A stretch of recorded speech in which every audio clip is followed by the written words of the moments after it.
You can find the full list of these codes in the Wikipedia link in the description, and we'll also go into more of them in part 2 of this video. It's been a while, but part 2 is finally here. If you haven't already, be sure to watch UDS part 1 to learn the basics of UDS and ISOTP. And when you're finished with that video, come back here to pick up where we left off. Our teams at Block Harbor have been working hard to develop our training called the Plunge on VSEC, our Vehicle Security Engineering Cloud, available at vsec.blockharbor.io. Now, it's time for you to get hands-on experience with the UDS protocol yourself. To follow along with the examples during this video, visit VSEC and head to Harbor Bay, our virtualized vehicle ECU that you can use as a target. After navigating to Harbor Bay, click on the first vehicle labeled UDS Challenge Simulation, as this is the virtual environment we'll use for the video. After clicking on the UDS Challenge link, we are presented with the topology of the virtual vehicle and a few options in the upper right corner. Our main focus will be with the terminal. When we click on the terminal button, we open up an interactive TMUX terminal session. For tips on how to use TMUX effectively, check out our TMUX quick tip video in the card, or the TMUX blog post linked in the description.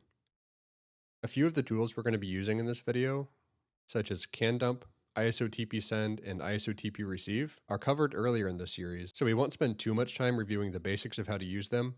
But if you need a refresher, we have a Plunge course for that called Hackathon 101 that will get you started. Previously, we went over how to request the VIN over UDS using ISOTP send, but we didn't go over how to translate the response to a human-readable format directly from the command line. Knowing how to read the data directly from the ECU will speed up your search for the flag significantly when you're going through the challenges available at ctf.blockharbor.io. And to do this, we'll use the xxd command. If you're not familiar with xxd, the main function of the tool is to create a hex dump of data or convert hexadecimal data into a readable format like ASCII. To learn more about xxd, you can use Unix man by typing man xxd to view the manual. In our case, we want xxd to take a hex dump and turn it into something that we can read. To achieve this, let's first request the VIN from the ECU simulation. In the vehicle terminal, we'll set up our listener using ISOTP receive, and then we'll send the request for VIN with ISOTP send. Breaking down the response, we see that it starts with a 62, which is our service ID plus 40, which we learned in the first video, means that the request was successful. Then we see F190, or DID, which is the data identifier that we use to request the VIN. And following that, beginning with a 66, is the data of the response, and in this case, the VIN, since we used F190 to request the data. In its hexadecimal form, this isn't much use to us. If you look at your car's dashboard, you'll see that your VIN is a very different format than this. To decode the VIN into a human-readable format, let's use the xxd command we were just talking about. To do this, let's restart the ISOTP receive command. Then we'll supply the output of ISOTP receive to xxd using a pipe. The full command will look like this, with the ISOTP receive, and then a pipe, and xxd-r-p.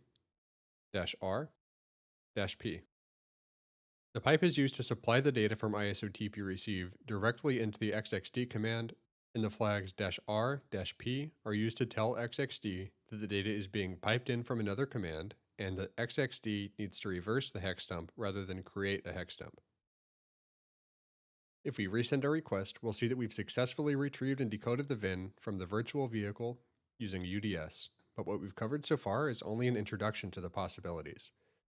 There's many more challenges just like this one available on our CTF site at ctf.blockharbor.io, or on VSEC if you're just getting started and you want some guidance on how to get through the challenges.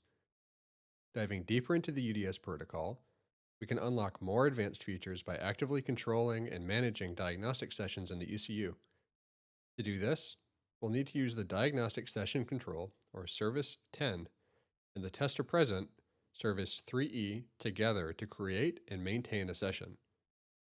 First, let's take a look at what the diagnostic sessions that you can enter are and the differences between them. There are 4 different session modes available: default session, programming session, extended diagnostic session, and safety system diagnostic session.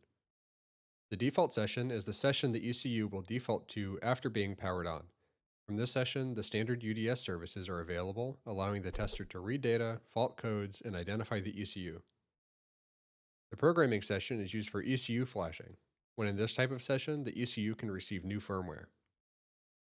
The extended diagnostic session allows for access to advanced diagnostics beyond what is available in the default session, and we're able to make adjustments to configurations in the ECU and access built-in routines, think of those as test scripts, on the ECU, and we'll have access to many more special functions that are not available in the default session. The safety system diagnostic session is a special session specifically for performing diagnostics on safety critical systems. If we want to establish an extended diagnostic session, we can easily do so by using the diagnostic session control service with the appropriate subfunction. In this case, the subfunction will be 03. Our command will look something like this. Then echo service 10, subfunction 03, to an ISO-TP send. The response is a 5003, indicating that we've successfully established an extended diagnostic control session. To test that we have an active session, we can request the seed for a security access level from the ECU. And to do this, we'll use the security access service, 27, followed by the level of security we want to authenticate for. In this example, we'll just use the 2701. Wait a minute, that's a negative response code 7F. So our request failed, but we want to know why.